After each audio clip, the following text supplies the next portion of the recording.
In politics for a woman, it's like being always on public display and always being somehow or the other in small and big ways to be attacked.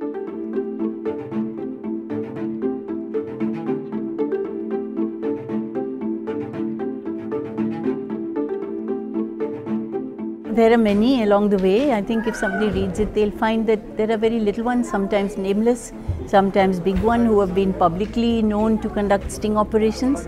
And these are the kind of people who one has to live with and fight against and be wounded by and survive.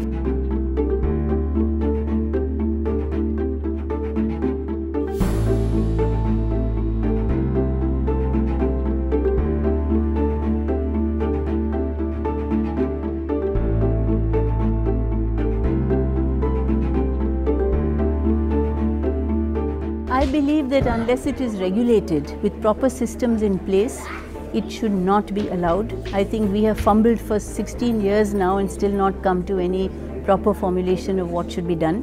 We are one of those chalta hai countries where everything happens and then we start looking at it and then we take years to formulate a law about what we should do. But in this particular case, I think sting operations are almost dying a natural death, because all the things I fought for then, like having forensic examination of tapes. So you can't just chuck out into the public tapes which have not been made credible through proper checking. You can't just throw out things that you call as evidence unless there's some backup evidence of that. And what actually happened was just a huge, massive defamation exercise.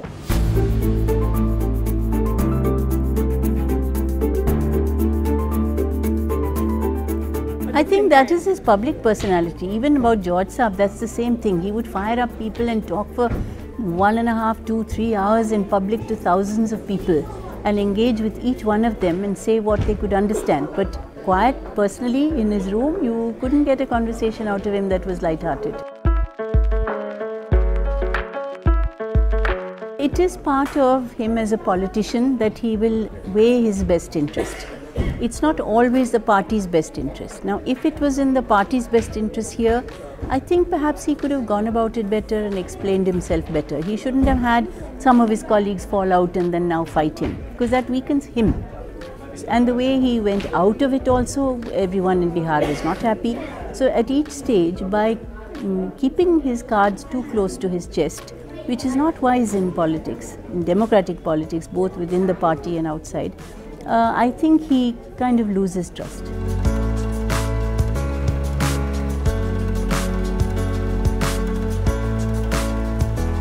The real people to talk to is not when, oh, talk to everybody doesn't mean also talk to Hurriyat. It means talk to very ordinary people out of the glare of these delegations and everybody looking. And there should be people who love Kashmir, who know Kashmir, want to listen, and who are not people who can be mistrusted by the locals.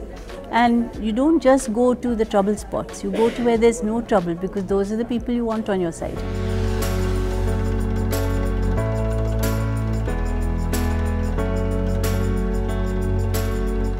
Delhi art was a non-elitification of craft, in fact. I find many very middle class, lower middle class people going, who earlier it was only the elite going to the emporiums. But this was the first big, huge non-air conditioned place where people could hang out. And the fact that the third generation now I'm seeing there means that the young people like it as a hangout, safe place for families, for children.